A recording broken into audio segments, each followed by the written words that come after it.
Við erum stödd út á Reykjanesi í ríki náttúruaflanna. Það er hér og einungis á einum öðrum stað í heiminum sem úthafshryggurinn langi, Mið-Atlantshafshryggurinn, verður sýnilegur á landi með ummerkjum eldsumbroта liðinna alda.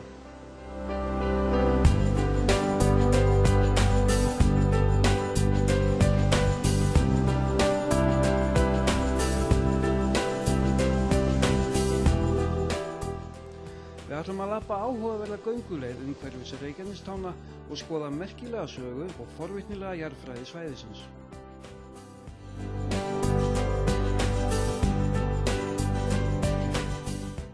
Við hefjum gönguna frá bílastæðinu við Valahnúk en við skulum byrja á því að líta aðeins í kringum okkur.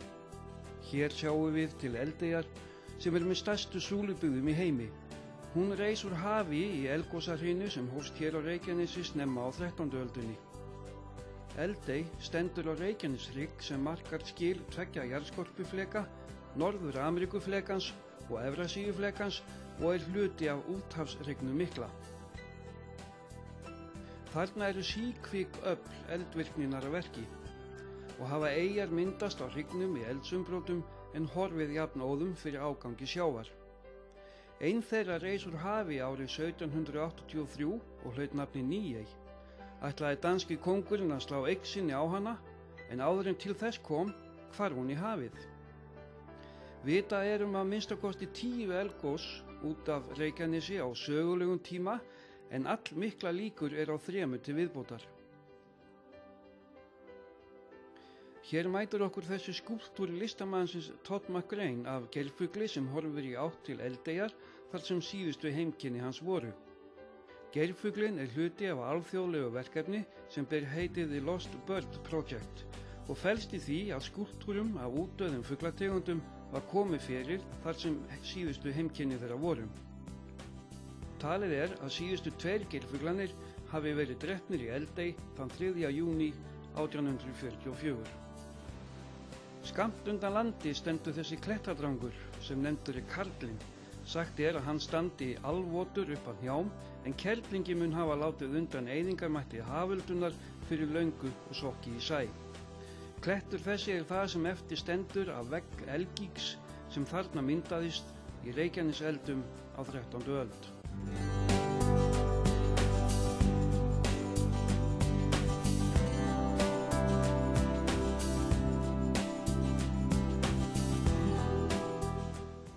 Valahnúkur er afgangur af horfinni eldstöð.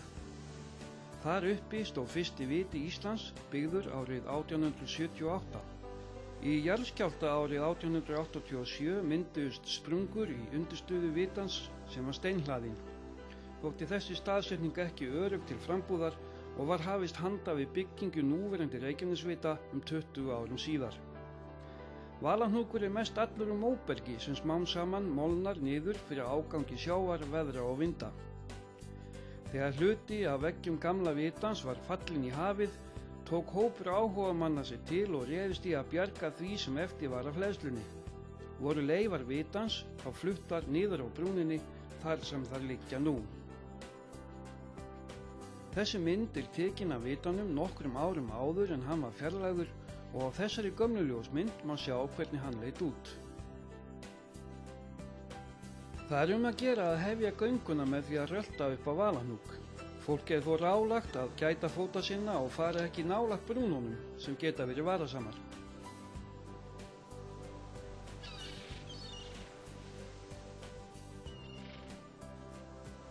En héðan er útsýnið ágætt og ekki ólíklegt að maður sjá í hval í skammt undan landi eins og þessar ljósmyndir sína sem ég tók í einni ferminni þangað upp.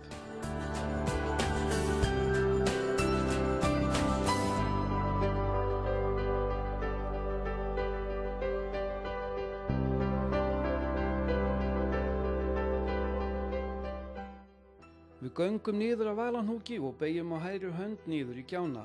Framundan blasir við Valbjargargjá og Valahnúkamöl, sjávarkambur og stórgrýti sem brímið hefur skolað á land. Ofan við hana, vestan við Keldutjörnina, er að finna þessa náttúrulaug í Gjótu. Hér var börnunum í Grindavík kennt að synda og eftir 1930. Laugin var ylvolg en dýpi hennar fylgir sjávarföllum. Við göngum síðan meðfram Valahnúki, virðum hann fyrir okkur og höldum áfram meðfram sjávarkambinum. Hér má sjá stórgrýti marga metra upp á landi sem gefur til kynna hversu mikill máttur haföldunar en hér brimið oft afar tilkomumikið.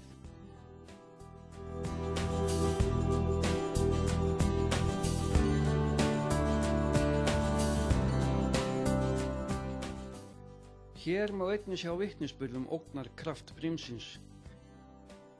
Þetta líklega brak úr enska olíuskipinu Klam sem strandaði þétt við Hamravegginn skammt austan við Valahnúkamöluna þann 28. febrúar 1950. Borð var 50 manna áhöfn. 27 þeirra fórust þegar þeir reyndu að komast í land á 2 skipsbátum. Bátunum hvolfdi í briminu og eru örlög mannanna ekki síst dapurleg í ljósi þess að aðeins skömmu síðar var hinum 23 í áhöfninni bjargað giftusamlega á land á björgunarsveitinni Þorbirni í Grindavík. Við höldum nú upp úr Sigdældinni og upp á bergið. Þeir sem treysta sér geta tippað yfir grjótið við enda malarinnar, hinir geta gengið meðfram gjánni uns komið að slóða nokkru austar sem liggur upp á brúnina. Hvora leiðina sem við veljum þá höldum við eftir bjargbrúninni en förum ekki of nærri henni því slíkt varasamt.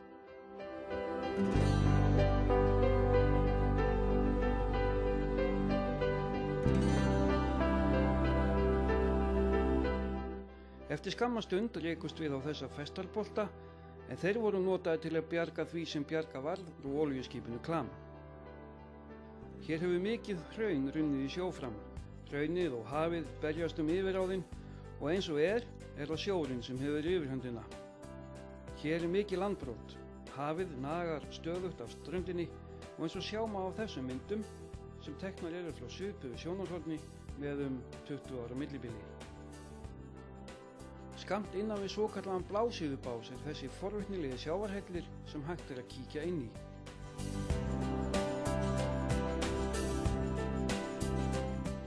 Innst í honum sjáum við járnabrak sem hafaldan hefur skolað inn í hellinn og ekki ólíklegt að þetta sé úr Klam.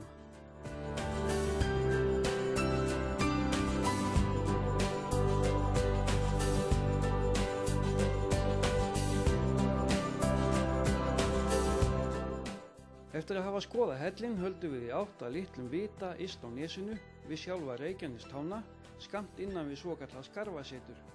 Þessi viti var byggður sem aukaviti árið 1909 þar sem Skálafell skyggði á ljósið frá stóra vitanum á nokkru svæði þegar siglt var úr suðri.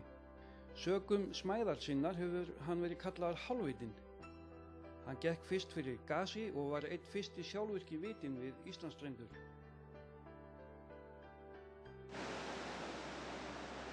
Við höldum áfram meðfram nesinu og komum næst að svokölluðum skemmum.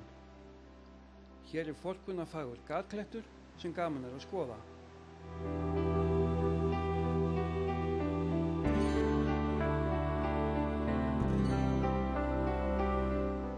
Og örlítið lengra þessi steinbogi.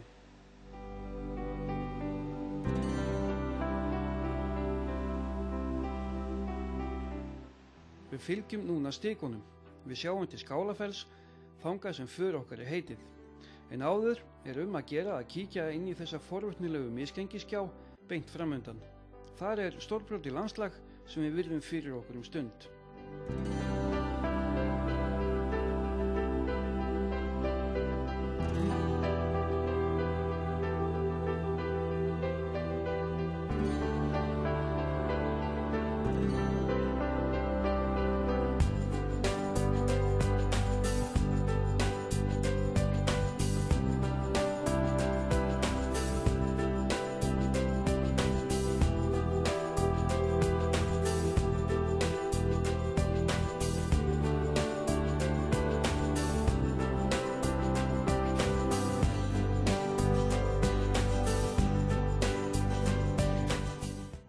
Hægt að fylgja gjánni alla leið að Háleiðarbungu ef fólk hefur áhuga og vill lengja gönguferðina.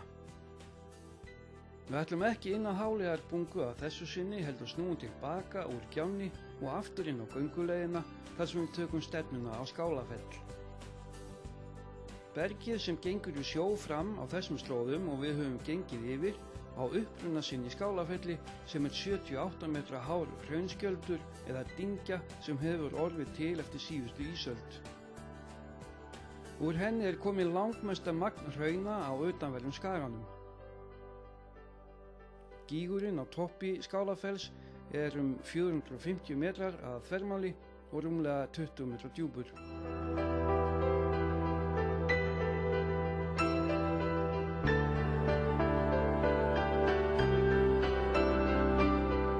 Við sjáum víðáttur hafsins yfir til Vitans og Gunnuhvers, þangað sem för okkar heitið.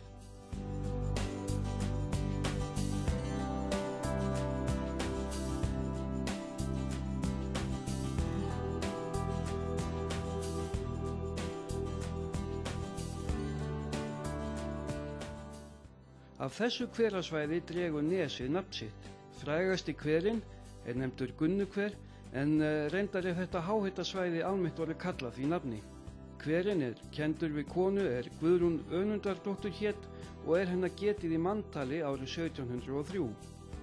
Hún bjó þá í smákoti nærri Kirkjubóli á Rómshvalanesi og reiddist heiftarlega þegar pottur var tekinn af henni upp í landskuld. Skömmu síðar var hún öll og gekk þá aftur. Lék menn grátt, reið húsum og fældi fjenað eins og segir í þjóðsögunni. Leitað var til séra Eiríks í Vogsósum sem sagður var fjölkunnugur. Hann fékk drögnum bandhnykil og lét hann halda í endan á bandinu sem hann dró síðan yfir hverinn og draugsa á eftir. Síðan hefur ekkert spurt til Gunnu. Eftir að við höfum skoðað okkur við Gunnuhver höldum við eftir veginum niður á Valahnúk og ljúkum göngunni þar sem hún byrjaði.